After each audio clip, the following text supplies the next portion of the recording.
that works for Sport for Confidence. We're currently based in Harrow Lodge. A little bit of history about me is that I joined Sport for Confidence in December, so relatively new. Before that, I worked for a community mental health team. I was an occupational therapist working for a community mental health team, working with older adults, specifically people with dementia and people that have a mental health disorder. I've also history working in acute discharge settings in hospitals across Kent. So that's a little bit about me. Hi, I'm Taylor. I'm one of the specialist sports coaches that works with Sport for Confidence, and I'm also based at Harrow Lodge 2 days a week. So a little bit of background about myself.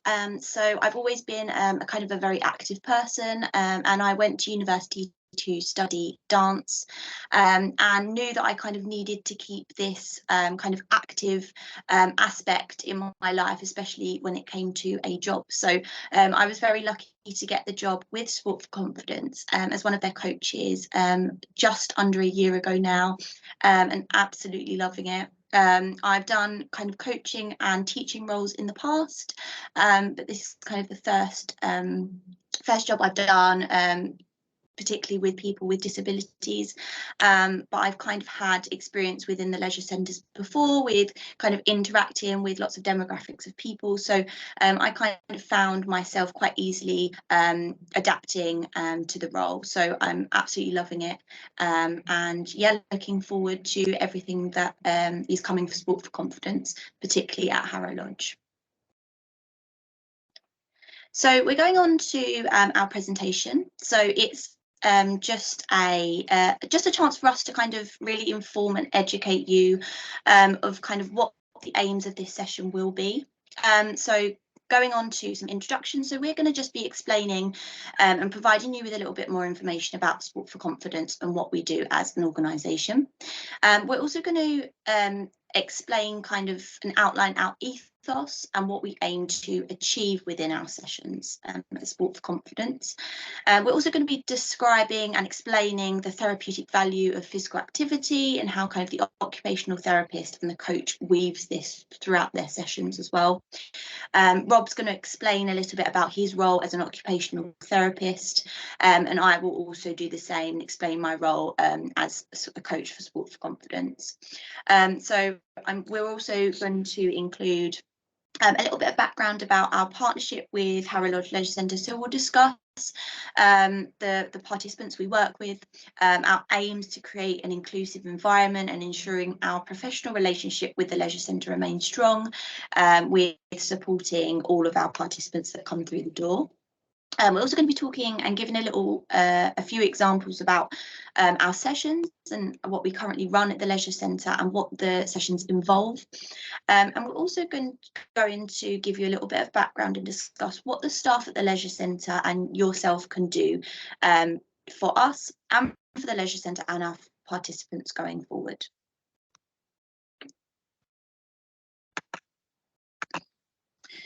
So with Sport for Confidence, we like to think of ourselves as kind of a unique and award-winning pioneering organisation. So we're kind of driving the provision of inclusive sporting opportunities in mainstream leisure centre facilities.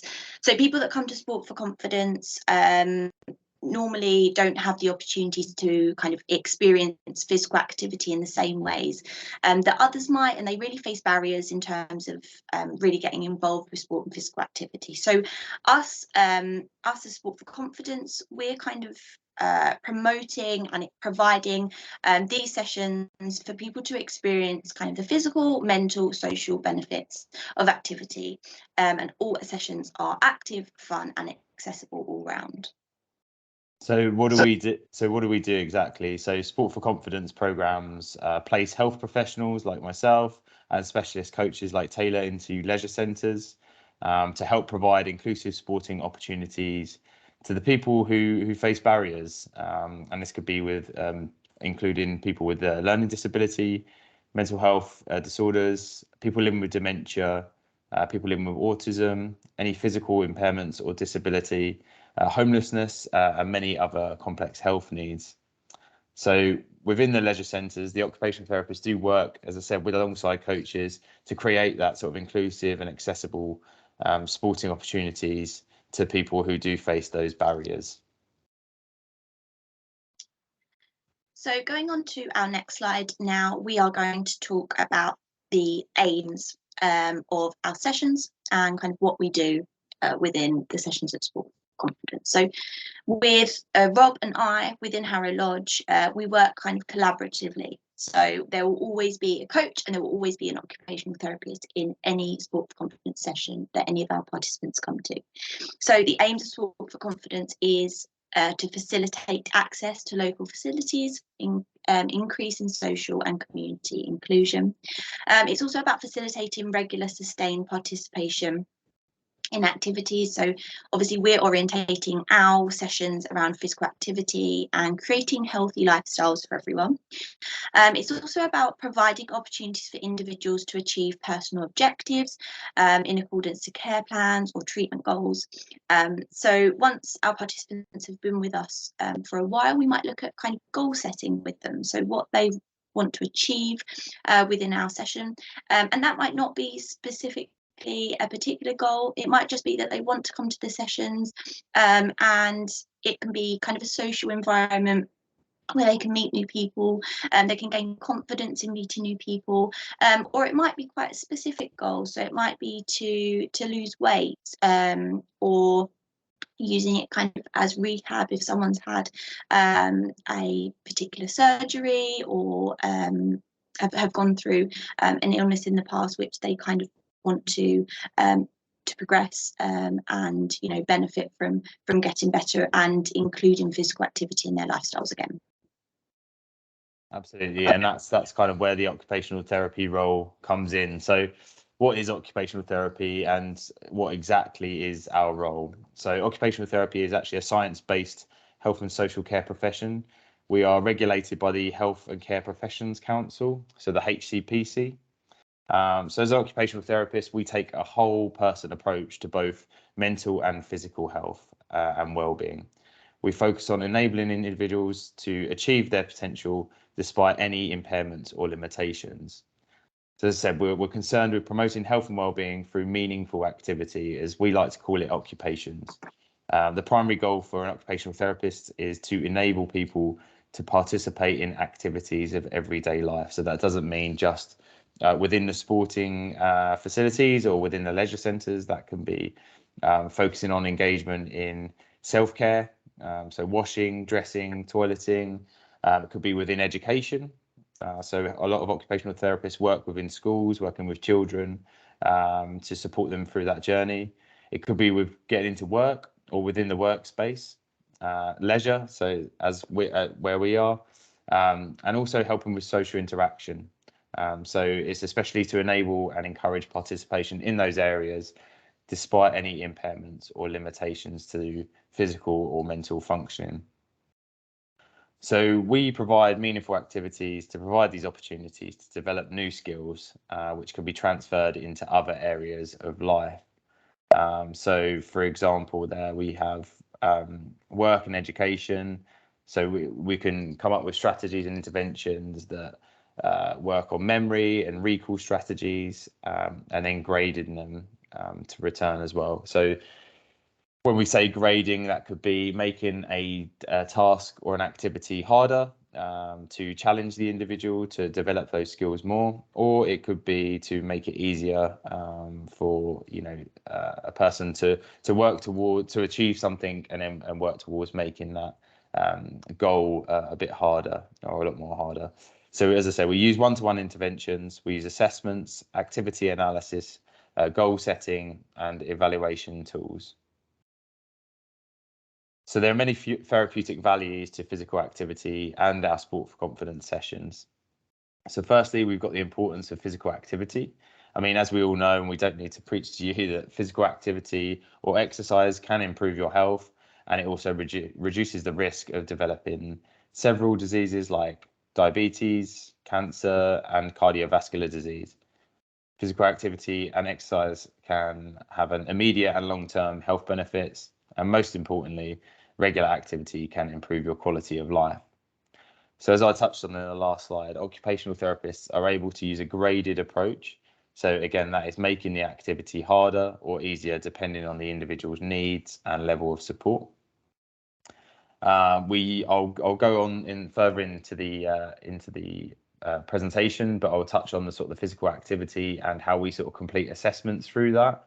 But lastly, the transferable skills, and this is a huge one. So the transferable skills used in physical activity and accessing the leisure centre is one of the biggest therapeutic values that we can provide.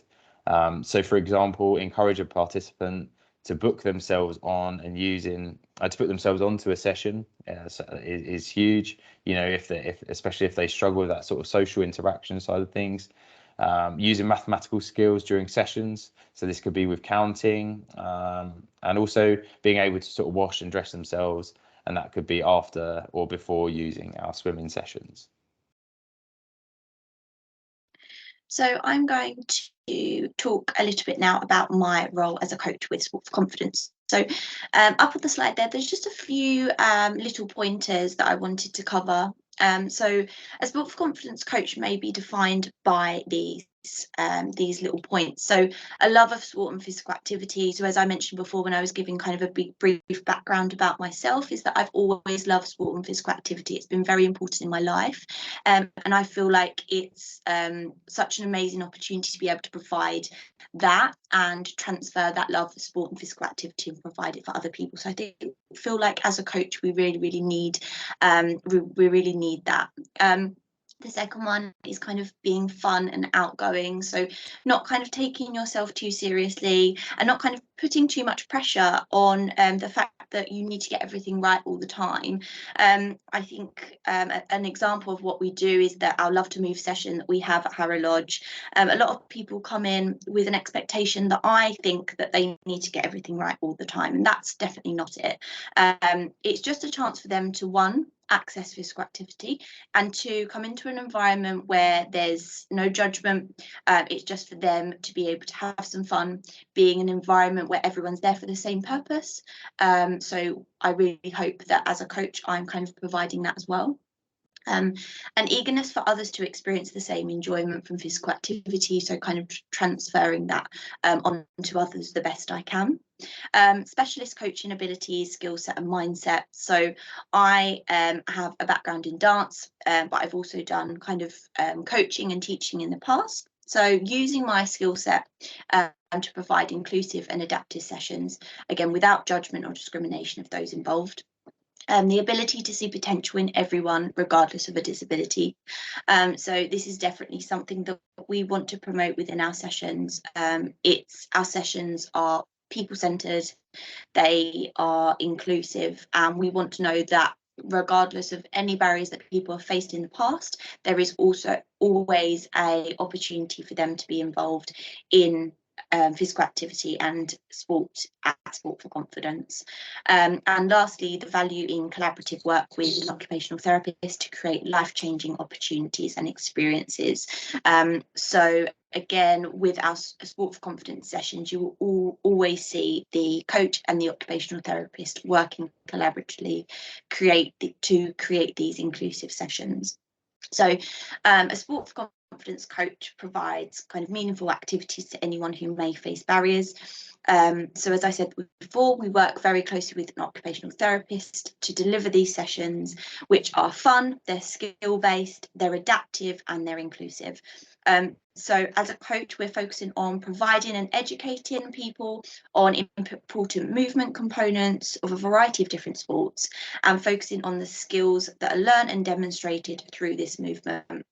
So we want to incorporate as many transferable skills as possible in order for the participants to kind of reap the benefits long after the session has finished.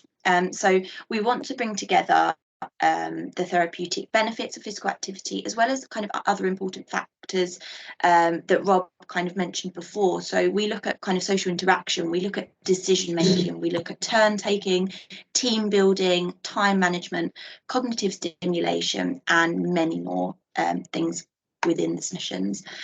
So bringing a little bit of a personal spin on it, my experience with Sport for Confidence and as a sports coach within the organisation has been extremely positive.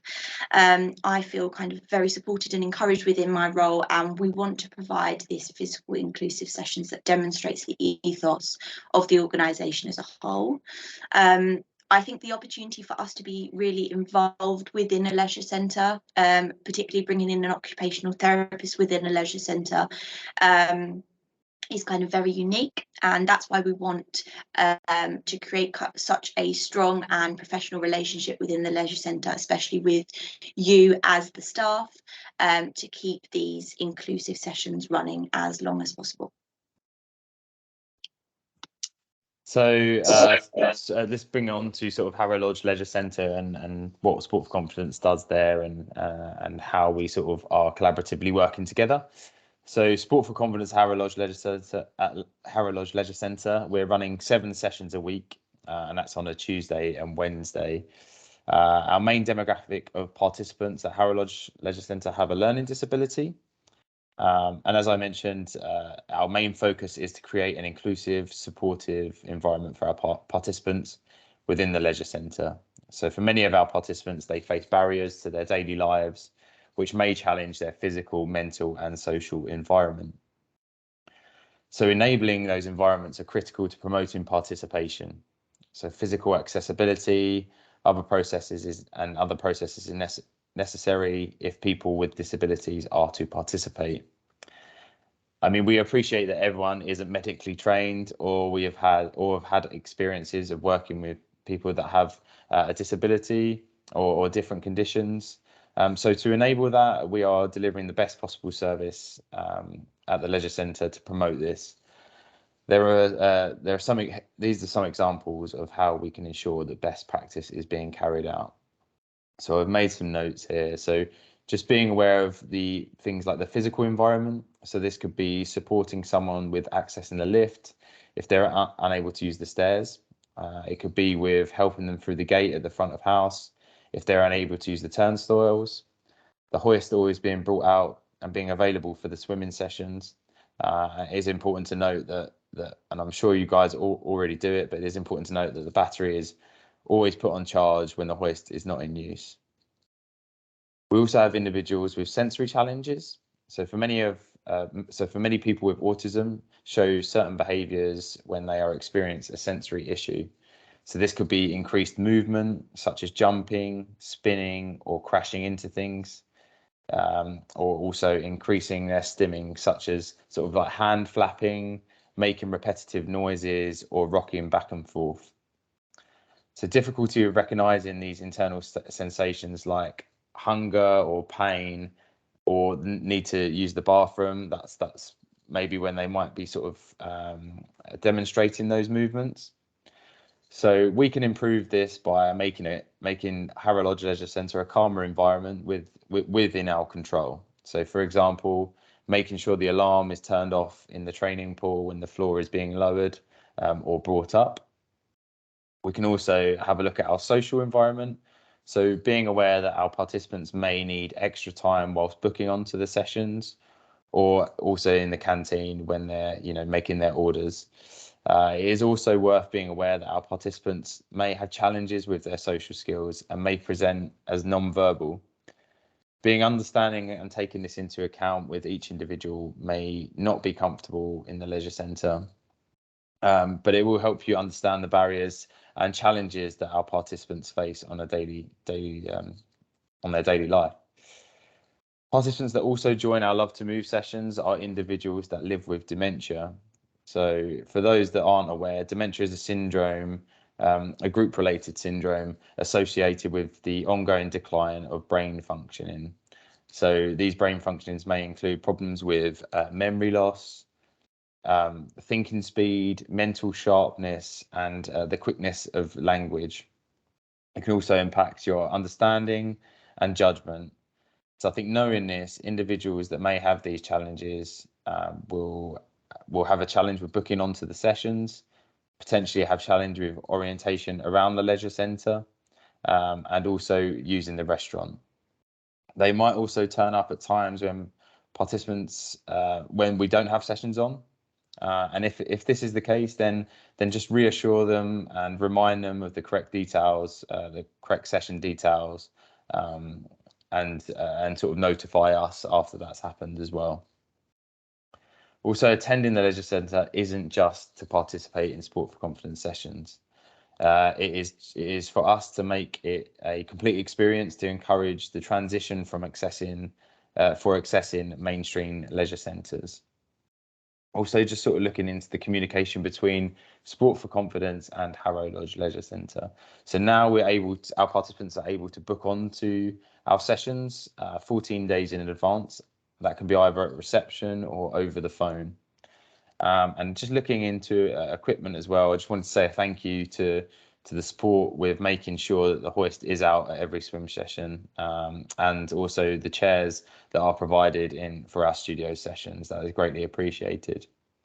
I would like to hear some feedback from the staff on introducing a front of house folder for Sport for Confidence. So this would involve a communication book for any messages that need to be passed on to us when we are either in session or not on site.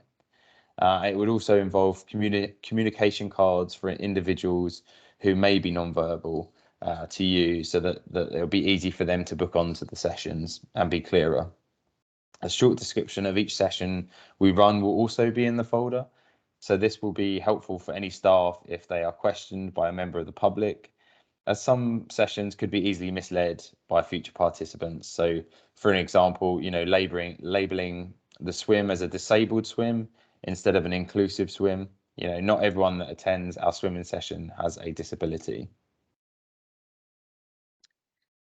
So I'm going to go on to talk a little bit more about our sessions, specifically what they involve. So I know a lot of our sessions are probably quite self-explanatory, but I thought it'd be nice to give you a little bit of a few examples about what we run and what they really include. And also it would be great for staff, if ever they have a chance, to kind of come in and observe what we do, because I think it's kind of the best way to get a real experience about what our sessions really involve. So as Rob said before, we run 7 sessions a week at Harrow Lodge. So we run 4 sessions on a Tuesday, which include dance, multi-sports. We run 2 multi-sports on a Tuesday and boccia as well. And 3 sessions on a Wednesday, which include our Love to Move, our swimming, and another boccia. So as you can see on the slide, there is a little brief description about boccia. So boccia is a low intensity, low impact version of seated bowls. So it is a international Paralympic sport.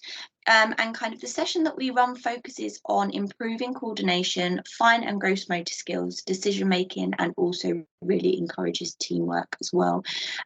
So as it says on the slide, it can be played by individuals, pairs, or teams. All events are mixed gender.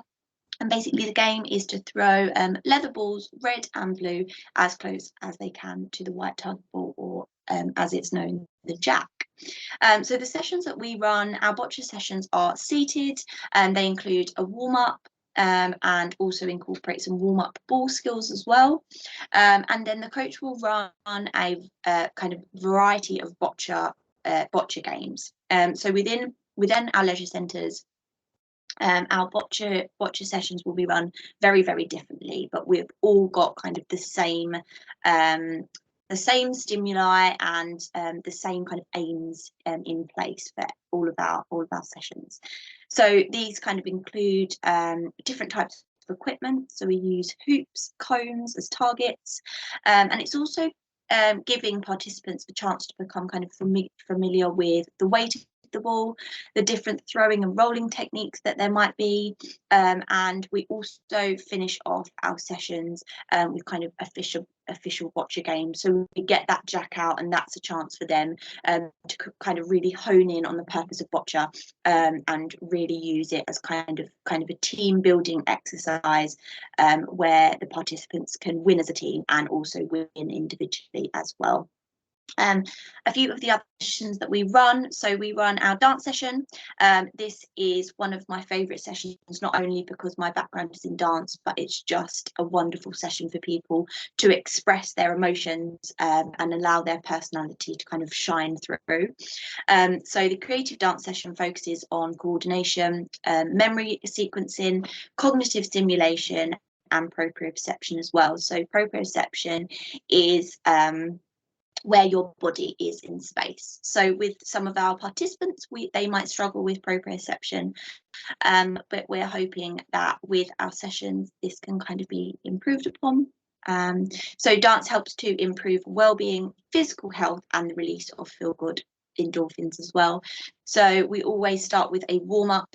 I will then teach our participants a routine. And this is always to kind of really feel good, really energetic and upbeat song.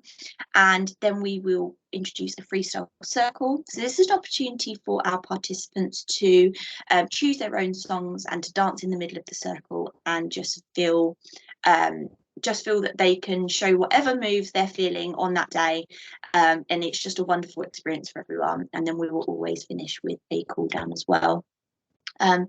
Going on to our multi-sport. So our multi-sports has a different weekly sport, and it enables participants to kind of learn the basic skills of any sport. So the coach, myself, will try to include as many principal components of a sport. So passing, throwing, hitting, shooting, and these can be performed individually, or they can also be performed as a team as well. So again, we're focusing on coordination, proprioception, decision making, memory sequencing, fine and gross motor skills, and again, it benefits the participants' well-being, their physical health, and gives them the opportunity to potentially discover a sport that they might have never experienced before, or something that they used to play and never really revisited it again. So it's a lovely chance for them to really hone in on a exercise or a sport that they absolutely love. So Love to Move, I will give you a little brief description on what our Love to Move is.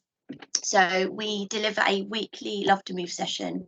Love to Move is a seated exercise program that was developed in Japan, and it was brought over to the UK and then developed by British Gymnastics Foundation.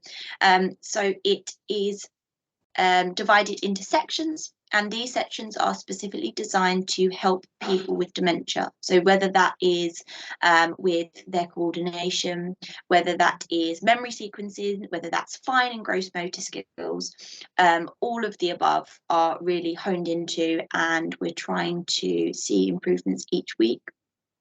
Which we have been doing. The session has been so beneficial for all of our participants that have been coming.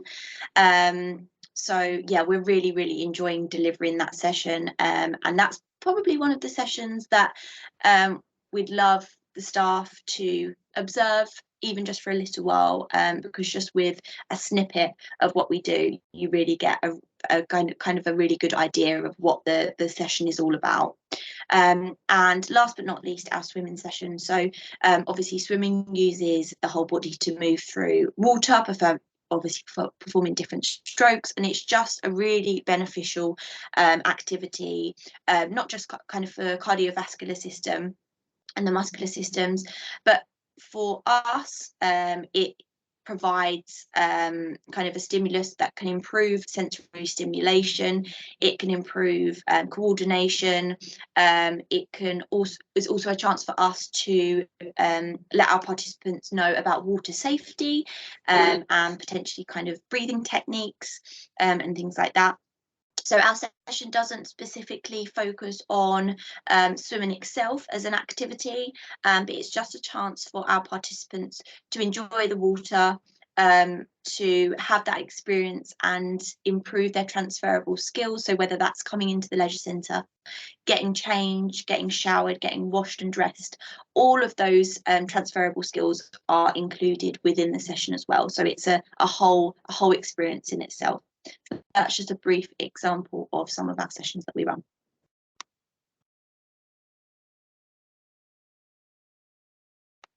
So I just wanted to give you some examples of values from some of our sessions. I know we sort of went over it at the start, but again, it's, you know, as sort of Taylor said, it's the beneficial therapeutic benefits to the motor skills, sensory skills, so experience in new and unfamiliar environments. So that could just be entering the leisure centre, as Taylor said. Working on that social communication, so within the group, if there's a lot of people within the session, it's sort of testing our participants to integrate with each other and use those skills that they might not usually have on a daily basis, and also sort of testing those cognitive skills as well. So as Taylor mentioned, our love to move session is directed to people that are living with dementia. So it's about sort of opening those bilateral brain pathways with movement and music. So occupational therapists can complete, as I said, can complete specialist assessments and interventions with regards to functioning and occupational performance skills. So here's a list on the slide of some occupational performance skills and components which would be typically used by an occupational therapist during assessment. It is quite small, but I wanted to sort of just show you just show you a little bit of what goes into an assessment and what we sort of look at. So this allows the occupational therapist to identify which component or skills the individual might find a bit tricky or might require further support with. So I wanted to use a recent example actually of how our Love to Move session was used to complete an assessment. So the individual we were assessing was unable to lift their arms completely above their head whilst performing the YMCA. Although that sort of looks like it would just be, them doing sort of the YMCA, they were also unable to maintain posture within the chair. So if we sort of look at the skills there, you've got the sensory motor skills. We would probably be making notes on would be, the individual's range of movement, their muscle tone, they're balanced while seated, and also their muscle strength. So that knowing that, we would be able to identify what intervention we could put in place for those areas to be supported. If we look at the cognitive integration section, using that same example of the Love to Move session, the individual was able to recall the alphabet that was demonstrated in front of them. So the cognitive integration skills we would probably take note on would be sort of that following instructions, memory and sequencing. So again, knowing that, we would be able to design an intervention for further support to be put in place for them. And lastly, if we look at the psychosocial skills on the slide, these would allow us to assist individuals that do have barriers in their ability to interact in a socially appropriate manner. So your help will contribute into creating the best and most inclusive leisure centre. And here's why. So as our part and our role with Sport for Confidence, we feel that we have a duty to educate the people we work with within the leisure centre and outside the leisure centre. This could be with communicating and interacting with our participants. So not everyone that comes through reception with a learning disability or a physical health disability is a Sport for Confidence participant. And I think that's quite important to note down. We all have a responsibility to keep up to date with terminology. So I think that the most common example of this is, labeling everyone as disabled or special needs. And that can be quite a common mistake, especially with terminology evolving. We want to be part of, as I said, we want to be part of creating and being part of creating the best and most inclusive leisure centre there is. So for this to be achieved, we want you guys to use us as a resource for you all at Harrow Lodge. We welcome you to utilise our knowledge and our skill set with working with a variety of different people. We would like you guys to feel comfortable to come to us with any questions or any support that we could offer you guys. If you do feel that you require further support with this, then please do not hesitate to contact myself or ask us when we're in the leisure centre, ask myself or Taylor. So I think to help to facilitate this, it would be great for a Sport for Confidence member of staff at Harrow Lodge to join the leisure centre monthly meetings. This would be to ensure that any updates or support can be communicated to us, and also we can communicate with you. So on this slide, as you can see, there's just a couple of photos that we wanted to share with you. So these are a few of our photos from one of our boccia sessions.